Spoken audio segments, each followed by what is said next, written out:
Hey folks, Rick here from the LaLa Farm. So ever since we started our YouTube channel, we've kind of walked around our workshop, but have never really done a video about the workshop. We're going to do that today. All right, so today we're going to kind of go through a building that we've really walked around, talked about, kind of been around the peripheral of the building, but we've never kind of done a tour around the building. We're going to do that today of my workshop. Why not? Well, I haven't done a tour of the workshop for a very specific reason.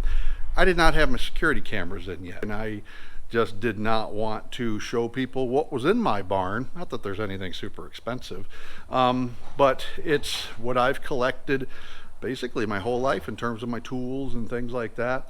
And if someone's going to break into my barn, I want evidence of what kind of idiot's going to do that. So now we've got our cameras up, we've got our security system installed in the barn, so I'm going to walk you around, show you the barn. So the barn structure is divided into 3 areas. The shorter outside part down on the end. Right now we got the trucks in there. Once I get that truck restored, then that's probably going to become my metal workshopping area or workshop area. This is kind of where I do all of our vehicle maintenance. This is vehicle storage out here. We've got both of our mowers out here, the tractor's out here. There's the backhoe for the tractor. A lot of these implements, old wood, all this is going over to the new garden structure over there. We got some storage over there as well.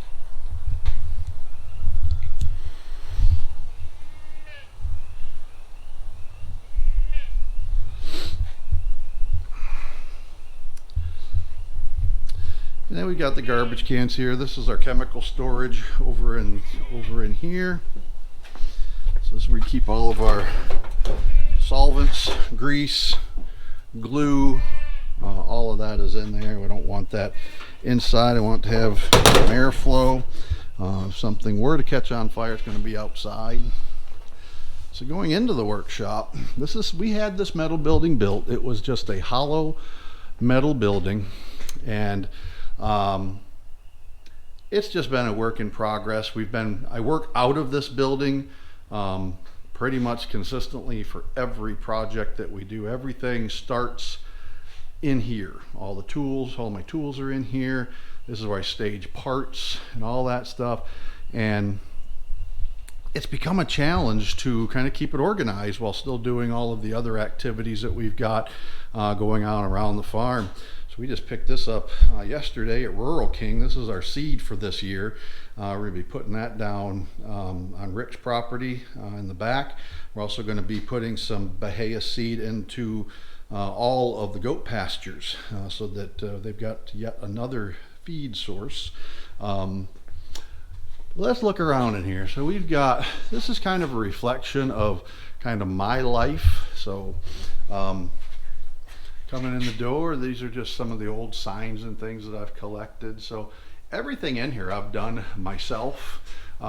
We had the metal frame of this building made, and then my father-in-law and I, shortly after it was built, we did ourselves the sprayed in foam insulation. So there's 3 inches of sprayed in foam around all of the walls and the entire ceiling.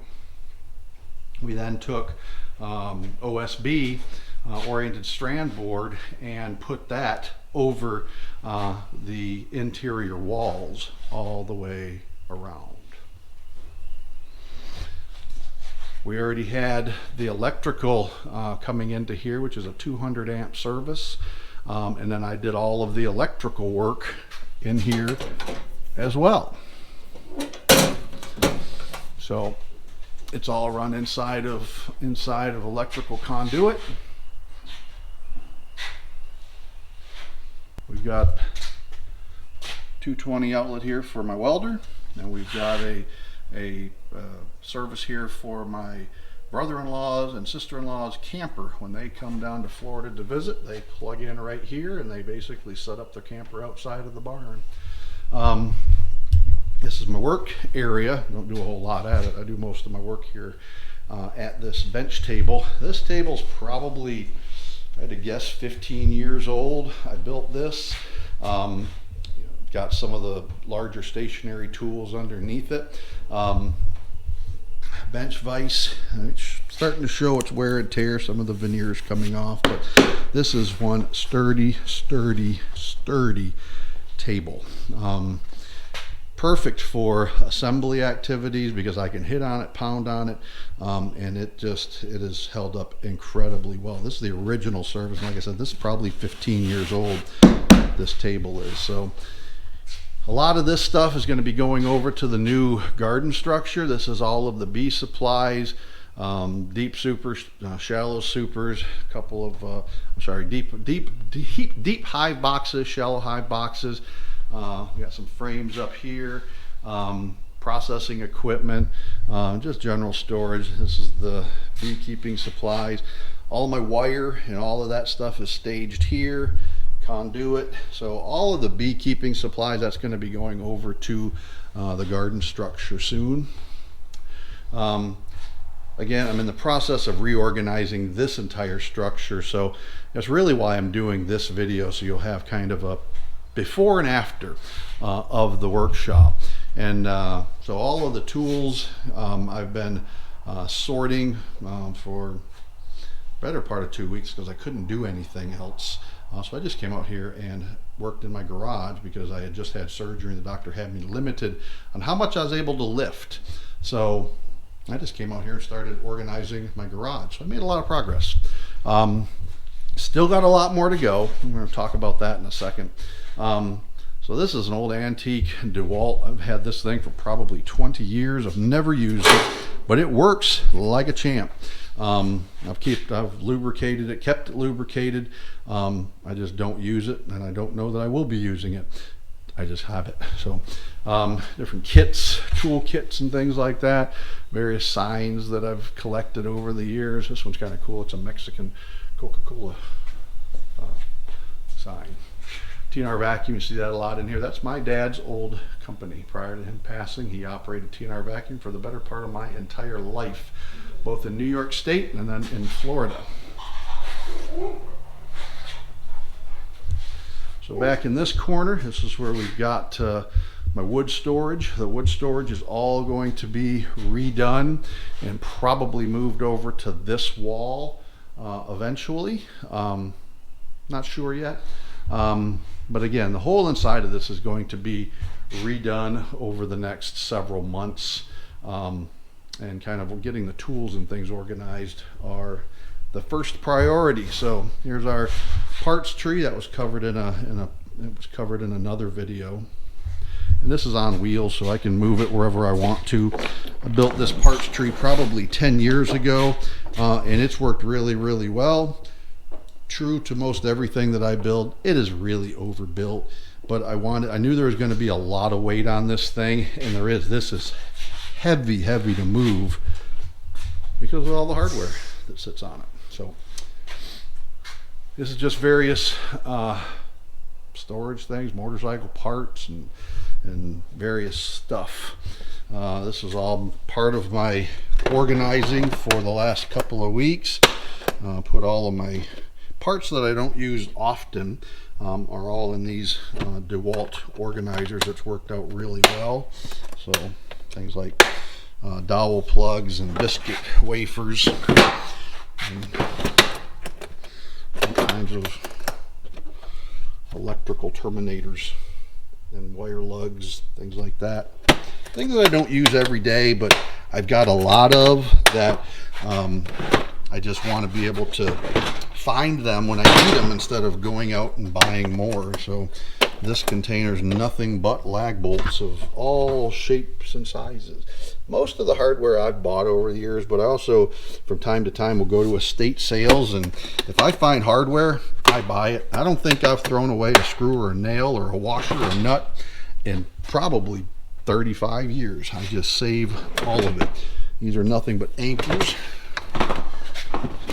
This box has got nothing but cotter pins and S pins and so forth. This got it. This one's got hinges and door latches and all the hardware to put that stuff together. Door locks, hinges. So that's one of the next projects, is building a place to put all of that stuff. And again, these are all just miscellaneous boxes and pieces of equipment that we don't use every day. Here's our chicken plucker. That's in here to keep it out of the weather. There's a separate video on that build. So underneath the workbench, that's all the larger, bulkier tools. We're going to be building a built-in cabinet on this wall, probably within the next several months. I've got some other tools on order, stationary tools, a surface planer and jointer, and that's going to be integrated into a workbench on this wall. That's why a lot of this stuff is going to be shifted over here. Some of this stuff, like this tile saw here, I rarely ever use it. This tile cutter, this is a miter saw, but I only use that for cutting metal. So this stuff, and I hardly ever use it, but it's down there. More stuff over here. Here's kind of the heart of the whole place. This is something I've been working on for pretty much a couple of years. When I started organizing the tools, still has a long way to go. My goal is to get all of my tools onto what's called a French cleat rack. There'll be probably a separate video in the next few weeks on working with French cleats as a mechanism for tool organizing. But this has got, you know, nothing fancy in here, just various tools. So measuring tools, various clamps, more clamps. I like clamps. I got more clamps. Where are they? Lala gave me some more clamps for Christmas. I'm a fan of clamps. So I got these awesome Bessie corner clamps for Christmas from Lala. These are phenomenal clamps. So picture frames, anything where you need an absolute square joint on, they're awesome. This red toolbox, that's going over to the garden enclosure so that I can keep have a set of tools over there. Spare stuff that I don't need over here. You can imagine, over 35 years I've collected a lot of nuts, or a lot of sockets and stuff like that, screwdrivers. These are all my files. So these are so here's a perfect example. I always plan for future expansion. So I don't own a set of 1/2-inch metric, but I've got a holder for a 1/2-inch metric. So one day when I acquire such, probably at a yard sale or estate sale, I will have a place to put them. Different pliers, things like that. And then this is all my sanding equipment. So we've got belt sander here, a couple of orbital, and a bunch of orbital sanders, both handheld and palm grip. Sandpaper, this is my sandpaper organizer, so 24 grit, 60 grit, all the way down to a 600 grit. I don't have any of these papers right now, but when I buy them, we got a place for them already. This is the charger station. So some of the older systems that we have used have been the Cobalt system from Lowe's. We've also got a DeWalt set for drivers, but most of my power tools are the Milwaukee series, and we store all the drivers in this handy dandy little holder on the wall. Little Rick showed me this. This is how he labels things at work. The 1D10T forms. If you look at it closer, it spells idiot. So when he tells somebody, that's kind of like the orientation joke at his work, is to go tell a young officer, go find him a 1D10T form. That's the idiot form. So lathe storage, I've got probably 2 or 3 saber saws. Got a couple. We got a cordless. I got a cordless sawzall as well as a corded sawzall. Corded hand saw, radial saw, or a circular saw, as well as a cordless circular saw. So this is what all this stuff is. This one's down here. I just haven't gotten to do a full rack for any of these yet. So that one's nothing but staples and staplers. That's all my chisels, both metal and wood chisels. So I got to separate those. Compressors are our starter packs. So when I got dead batteries, you need charged batteries, you can do that. But here's kind of consumables. All my cable ties separated by color. That's nothing but PVC pipe that I've then mounted on this rack, and when I get different colors, I just put them in their little containers, and I can tell when I need more of what size.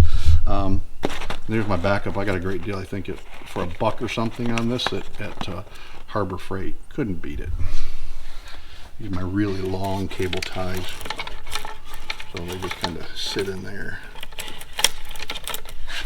All my tape, different types of tape. We got painter's tape, duct tape, regular packing tape, more painter's tape. That's all Teflon tape. Who's only got one roll of Teflon tape? It's one of those things you buy one because you can't find the other 10 that you have. Well, in the process of organizing, I found all 10 of them. Bunch of electrical tape, some double-sided tape. There's even some reinforcement grid for taping up drywall. Haven't used that in a long time, but I got some if I need it. And then here's all my bit storage. So everything from my torque 10, 15, 20, 25, 27. These are all torque bits. Then we go down to Phillips bits, flathead bits. They're all organized into their own little area. And we come over here, we got a whole series of hex bits, square bits, everything you could imagine. This is my hole saw collection. All my hole saws, and then Little Rick got me this one. I did not have. I got this one for Christmas last year, just hadn't put it in. So that's a 2 5/8 and 2 1/4, and those are right there, just ready to put in. Again, most all this is this Milwaukee hole dozer series, which I absolutely love. This stuff will go through metal and or wood like butter. Incredible tools. Now this is my shop. This is a shop failure. This thing really does not work as planned. It's kind of bowed down here at the bottom. My plan was I could just put my blades in here, and I'd have just a really easy place to store them. It does its job, but it looks horrible. So I'm tearing that down and going to rebuild it entirely. Not sure exactly. There's several designs that I'm contemplating, but not decided yet, but that's going to be one of the first ones that are rebuilt. So that's about it. You know, these are different signs that I've picked up over the years, yard sales and flea markets and all this kind of stuff. So this one I found this one. I'd never seen one before like it, but it's shaped in, this was a sign that only came out in Pennsylvania. And it's got shaped like the Keystone State sign. So that's what the PA stands for. So that's about it for the tour of the workshop. I probably will periodically do an update as I make some changes in here and revise this and move things around. We might do an update from time to time, or some projects in here that will kind of keep you up to date on how kind of the reconfiguration is going. I hope you enjoyed this. If you haven't done so already, please consider subscribing to the channel. Without further ado, folks, always treat others as you would like to be treated.